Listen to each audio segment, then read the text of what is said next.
Welcome to movie brand. പ്രേക്ഷകർക്കേറെ സുപരിചിതനായ കൊല്ലം സുധിയുടെ മരണശേഷമാണ് ഭാര്യ രേണു സുധി സോഷ്യൽ മീഡിയയിൽ സജീവമാകുന്നത്. റീലുകൾ ചെയ്തിരുന്ന രേണു ഇപ്പോൾ മോഡലിംഗും ചെയ്യുന്നുണ്ട്. അഭിനയത്തിലേക്കും ചുവട് വെച്ചിട്ടുണ്ട് രേണു. എന്നാൽ രേണു റീൽസും മോഡലിംഗും ചെയ്തു തുടങ്ങിയതിന് പിന്നാലെ തന്നെ രേണുവിനെതിരെ രൂക്ഷ വിമർശനം ഉയർന്നിരുന്നു. സുധിയുടെ മരണശേഷം രേണു എന്താണ് ചെയ്തു കൂട്ടുന്നത് എന്നാണ് ചിലർ ചോദിക്കുന്നത്. രേണു ഏത് വീഡിയോ ഇട്ടാലും ആ വീഡിയോസിന് താഴെ രേണുവിനെതിരെ വിമർശിച്ചുകൊണ്ടുള്ള കമന്റുകൾ വരാറുണ്ട്. സുധിയുടെ മകൻ കിച്ചുവിനെ രേണു മറന്നെന്നും അവനെ അകറ്റിയെന്നുമാണ് പലരും പറയുന്നത്. കുറച്ചു നാളുകൾക്ക് മുൻപ് ദാസേട്ടൻ കോഴിക്കോട് എന്ന വ്യക്തിയുമായി ചെയ്ത റീലിന് പിന്നാലെ വലിയ തോതിലുള്ള സൈബർ ആക്രമണമാണ് രേണു നേരിട്ടുകൊണ്ടിരിക്കുന്നത്. രേണു കഴിഞ്ഞ ദിവസം ഇൻസ്റ്റയിൽ പങ്കുവച്ച വീഡിയോയ്ക്ക് താഴെയും വലിയ രീതിയിലുള്ള വിമർശനങ്ങൾ ഉയർന്നു വന്നിരുന്നു. ഇപ്പോഴിതാ രണ്ടാം വിവാഹം കഴിക്കുമോ എന്ന ചോദ്യത്തിന് കൃത്യമായ മറുപടിയുമായി എത്തിയിരിക്കുകയാണ് രേണു. ഒരു മാധ്യമത്തിന് നൽകിയ അഭിമുഖത്തിൽ സംസാരിക്കുകയായിരുന്നു രേണു. താൻ ഇനി ഒരാളെ വിവാഹം ചെയ്താൽ അയാളെ ജനങ്ങൾ വെറുതെ വിടുമെന്ന് തോന്നുന്നില്ലെന്നും ആ റിസ്ക് എടുക്കാൻ പറ്റിയ ഒരാൾ വന്നാൽ മാത്രമേ വീണ്ടും ഒരു വിവാഹത്തെക്കുറിച്ച് ചിന്തിക്കാൻ സാധിക്കൂ എന്നുമാണ് രേണു പറയുന്നത്. രണ്ടാം വിവാഹം ലോകത്ത് ആദ്യമായി നടക്കുന്നതൊന്നുമല്ല. പക്ഷേ എന്റെ കാര്യത്തിലേക്ക് വരികയാണെങ്കിൽ ഞാൻ ഇനി ഒരുത്തനെ കെട്ടിയാൽ നാട്ടുകാർ അവനെ തല്ലിക്കൊല്ലും. രേണു സുധി എന്ന ഞാൻ യഥാർത്ഥത്തിൽ വീണ്ടും ഒരു വിവാഹം കഴിച്ചാൽ നടക്കാൻ പോകുന്ന സംഭവങ്ങൾ നിങ്ങളൊന്ന് ആലോചിച്ചു നോക്കൂ. ആ മനുഷ്യനെ ആളുകൾ വെറുതെ വിടുമോ? പാവം ആ മനുഷ്യനെ കൂടി ഞാൻ ഇതിലേക്ക് ഇടണോ? ആ സാഹചര്യത്തെക്കുറിച്ച് ചിന്തിക്കാൻ പോലും പറ്റുന്നില്ല. ഞാൻ ഇനി ഒരു വിവാഹത്തിലേക്ക് കടന്നാലുള്ള അഭിപ്രായം എന്താണെന്ന് അറിയാൻ കഴിഞ്ഞ ദിവസം ഞാൻ ചെറുതായി ഒരു ബോംബിട്ട് കൊടുത്തിരുന്നു. അത് വൈറലായിരുന്നു. രേണു സുധി പ്രണയത്തിൽ എന്നൊക്കെ പറഞ്ഞ് സോഷ്യൽ മീഡിയയിൽ അത് പ്രചരിക്കുകയും ചെയ്തിരുന്നു. എനിക്കൊപ്പം കട്ടയ്ക്ക് പിടിച്ചു നിൽക്കാൻ കഴിയുന്ന ആളായിരിക്കണം എനിക്ക് ഇനി വരാൻ പോകുന്നയാളെന്നാണ് രേണു പറഞ്ഞത്. രേണുവിന്റെ തോന്നൽ ശരിയാണെന്നാണ് വീഡിയോ വൈറലായതോടെ വരുന്ന കമന്റുകൾ. ഒരു വ്യക്തിയെ അപമാനിക്കാനും ചവിട്ടിത്തേക്കാനും നമ്മൾ മലയാളികൾ മുന്നിലാണ്. ഒന്നുമില്ലാത്ത ഒരു അവസ്ഥ വന്നാൽ സഹായിക്കാൻ ആരും കാണില്ല, അപമാനിക്കാൻ എല്ലാവരും കാണും. ആര് ചവിട്ടി താഴ്ത്തിയാലും അവിടെ നിന്നും പൂർവാധികം ശക്തിയോടെ എഴുന്നേറ്റ് രേണു മുന്നോട്ട് പോകണമെന്നായിരുന്നു ഒരാൾ കുറിച്ചത്. ഇനിയൊരു വിവാഹം കഴിക്കില്ലെന്ന തീരുമാനത്തിൽ തന്നെയാണ് ഞാൻ. അത് ഇതുവരെ മാറ്റിയിട്ടില്ലല്ലോ. മറ്റൊരു വിവാഹം കഴിച്ചാൽ കൊല്ലം സുധി എന്ന പേര് എന്നേക്കുമായി പോകും.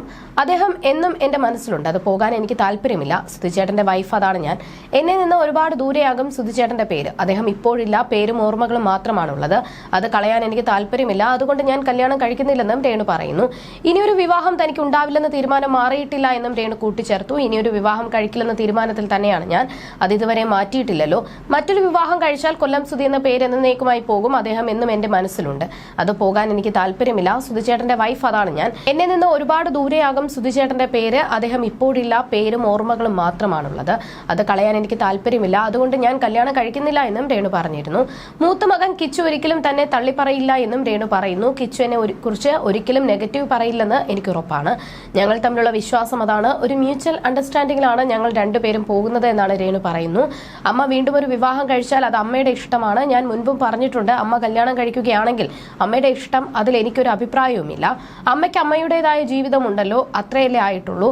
അമ്മയ്ക്ക് അങ്ങനെ ഒരു താല്പര്യമുണ്ട്. ഒറ്റയ്ക്ക് നിൽക്കാൻ പറ്റുന്നില്ല, വിവാഹം കഴിക്കണമെങ്കിൽ കുഴപ്പമില്ല. അമ്മയ്ക്ക് ഇഷ്ടമുണ്ടെങ്കിൽ അമ്മയ്ക്ക് വിവാഹം കഴിക്കാം. ഞാനായിട്ട് അതിനെതിരെ നിൽക്കില്ല. പഠിക്കണം, ജോലി നേടണമെന്നാണ് ആഗ്രഹമെന്നാണ് ഒരു അഭിമുഖത്തിൽ സംസാരിക്കവേ കിച്ചു പറഞ്ഞിരുന്നത്. തന്റെ ഒരു ചിത്രവും അതിനൊപ്പം രേണു പങ്കുവച്ച രണ്ടുവരിയുമായിരുന്നു കുറച്ച് ദിവസങ്ങൾക്ക് മുൻപ് രേണു പ്രണയത്തിലാണോ എന്ന ചർച്ചകൾക്ക് തുടക്കമിട്ടത്. പ്രണയത്തെക്കുറിച്ചാണ് രേണു പോസ്റ്റിൽ പറയുന്നത്. എന്റെ കണ്ണുകളിൽ ഉള്ള പ്രണയം നിന്നോട് മാത്രമാണ്. അത് ആരാണ് എന്ന് തൽക്കാലം വെളിപ്പെടുത്തുന്നില്ല എന്നാണ് രേണുവിന്റെ പോസ്റ്റ്. ഇതോടെയാണ് രേണു പ്രണയത്തിലാണോ എന്ന് പലരും ചോദിക്കുന്നത്. പിന്നാലെ നിരവധി പേരാണ് കമന്റുകളുമായി രംഗത്തെത്തിയിരിക്കുന്നത്. കമന്റുകൾക്ക് രേണു മറുപടിയും നൽകുന്നുണ്ട്. സുധിച്ചേട്ടൻ എന്ന ഒരാൾ കമന്റ് ചെയ്തപ്പോൾ ഏട്ടൻ പോയി, എങ്കിലും ഏട്ടൻ എന്നും മനസ്സിൽ ദൈവത്തിന് തുല്യമാണെന്നാണ് രേണു നൽകിയ മറുപടി. സുധിച്ചേട്ടൻ എന്നും ഉണ്ടാകുമെന്നും രേണു പറയുന്നുണ്ട്. അത് സുധിച്ചേട്ടൻ അല്ലാതെ ആരാ എന്നായിരുന്നു മറ്റൊരാൾ ചോദിച്ചത്. സമയമാവട്ടെ എന്ന് പറയാമെന്നായിരുന്നു രേണുവിന്റെ മറുപടി. ഈ കുട്ടിക്ക് ഒറ്റയ്ക്ക് സർവൈവ് ചെയ്യാനുള്ള മനക്കെട്ടി ഉണ്ടെന്ന് എനിക്ക് തോന്നുന്നില്ല. ഒരുപക്ഷെ ആ കുട്ടിക്ക് ഒരു പങ്കാളി വേണമെന്നുണ്ടെങ്കിൽ അത് കല്യാണം കഴിച്ചോട്ടെ. അവരാർക്കും ഉപദ്രവമൊന്നും ചെയ്യുന്നില്ലല്ലോ. പിന്നെ വേറെ കല്യാണം കഴിക്കില്ല എന്ന് പറഞ്ഞത് അതിപ്പോൾ ഓരോ മാനസികാവസ്ഥ ഡിപ്പെൻഡ് ചെയ്താകില്ലേ? ആ പറഞ്ഞ സമയത്ത് ഒരുപക്ഷെ സുധിച്ചേട്ടന്റെ മരണത്തിൽ നിന്ന് മൂവ് ഓൺ ആയി കാണില്ല. സമയം കഴിയും തോറും ആ വേദനയും കുറഞ്ഞു വരുമല്ലോ. ചിലപ്പോൾ ഒരു വിഷമം എപ്പോഴും കാണും. എന്തായാലും ജീവിതത്തിൽ ഒറ്റപ്പെടുന്നത് അത്ര സുഖമുള്ള കാര്യമല്ല. അവർക്ക് കല്യാണം കഴിക്കണമെങ്കിൽ കഴിച്ച് സന്തോഷമായി ജീവിക്കട്ടെ. അതിലൊന്നും നാട്ടുകാരുടെ സമ്മതം ആവശ്യമില്ല എന്നാണ് ഒരാൾ കുറിച്ചത്. അവിവാഹിതയായിരുന്നിട്ടും ഒരു കുട്ടിക്ക് ഉള്ള ഒറ്റയ്ക്ക് ജീവിക്കുന്ന സുധിയുടെ ജീവിതത്തിൽ എല്ലാം അറിഞ്ഞ് കയറിച്ചെന്ന് മരിക്കുന്ന കാലത്തോളം സുധിക്ക് വേണ്ടി ജീവിച്ച സ്ത്രീയാണ് രേണു.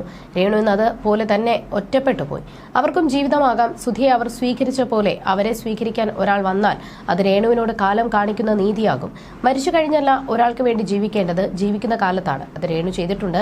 ഇനി രേണുവിന് സന്തോഷകരമായ ഒരു ജീവിതമാണ് വേണ്ടത്. അത് കിട്ടട്ടെ, അവരും ജീവിക്കട്ടെ എന്നായിരുന്നു മറ്റൊരാൾ കുറിച്ചത്.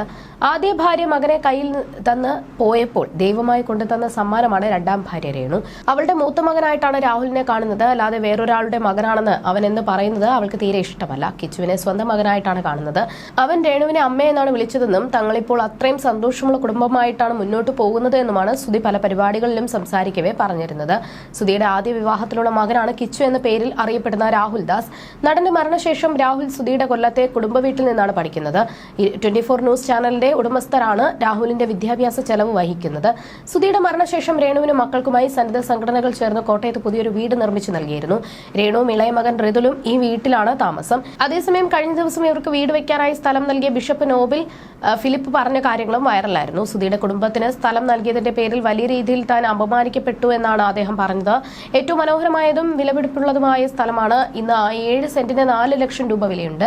ആ കുഞ്ഞുങ്ങളുടെ പേരിലാണ് സ്ഥലം നൽകിയത്. മാധ്യമപ്രവർത്തകനായ ആർ ശ്രീകണ്ഠൻ നായരും രാഹുൽ ഇരുമ്പ് കുഴിയും എന്നോട് റിക്വസ്റ്റ് ചെയ്യുകയായിരുന്നു. അതിനെ ബഹുമാനിച്ചാണ് ആ കുഞ്ഞുങ്ങൾക്ക് സ്ഥലം നൽകിയത്. പക്ഷെ ഞാൻ അവരെ വെച്ച് എന്റെ മറ്റ് വസ്തുക്കൾ വിറ്റ് കാശുണ്ടാക്കി കച്ചവടം നടത്തിയെന്നൊക്കെ സോഷ്യൽ മീഡിയയിൽ പ്രചരിക്കുന്നത് കണ്ടു.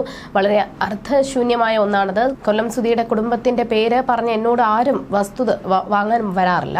അവർക്ക് സ്ഥലം കൊടുത്തതിന്റെ പേരിൽ എനിക്ക് യാതൊരു അഡ്വാൻറ്റേജും ഉണ്ടായിട്ടില്ല, ഡിസ്അഡ്വാൻറ്റേജ് മാത്രമേ ഉണ്ടായിട്ടുള്ളൂ. സ്ഥലങ്ങളെല്ലാം ഞാൻ കൊടുത്തുവെന്ന് ഓർത്ത് എന്റെ കുടുംബവും ബന്ധുക്കളും എന്നോട് എതിർപ്പ് കാണിക്കുകയാണ്. എന്തിനു കൊടുത്തു എന്നാണ് ചോദിക്കുന്നത്. എനിക്ക് അവകാശപ്പെട്ട സ്വത്ത് 2 അനാഥ ബാല്യങ്ങളെ ഓർത്താണ് ഞാൻ കൊടുത്തത്. പക്ഷേ എനിക്കിപ്പോൾ തീരാ ദുഃഖവും പുറത്തിറങ്ങാൻ കഴിയാത്ത മനോവേദനയുമാണ് പല വ്യക്തികളിൽ നിന്നും ഉണ്ടായിക്കൊണ്ടിരിക്കുന്നത്. പേരും പ്രശസ്തിയും കിട്ടാൻ വേണ്ടി ചെയ്തതല്ല. മുൻപും നിർധന കുടുംബങ്ങൾക്ക് സ്ഥലം ഞാൻ നൽകിയിട്ടുണ്ട്. പക്ഷേ ഇപ്പോൾ ആളുകൾ എന്നെ അവഹേളിക്കുകയാണെന്നാണ് അദ്ദേഹം പറഞ്ഞത്. തൃക്കൊടിത്താനം ഗ്രാമപഞ്ചായത്തിൽ മാടമ്പള്ളിക്ക് സമീപം പ്ലാന്തോട്ടം കവലയിലുള്ള 7 സെന്റ് സ്ഥലത്താണ് സുധിക്ക് വീട് ഒരുങ്ങിയത്. ആംഗ്ലിക്കൻ സഭയുടെ diocese of Travancore and Cochin രൂപതയുടെ 13ാമത് മിഷണറി ബിഷപ്പായി സേവനമനുഷ്ഠിക്കുന്ന ബിഷപ്പാണ് നോബൽ ഫിലിപ്പ്.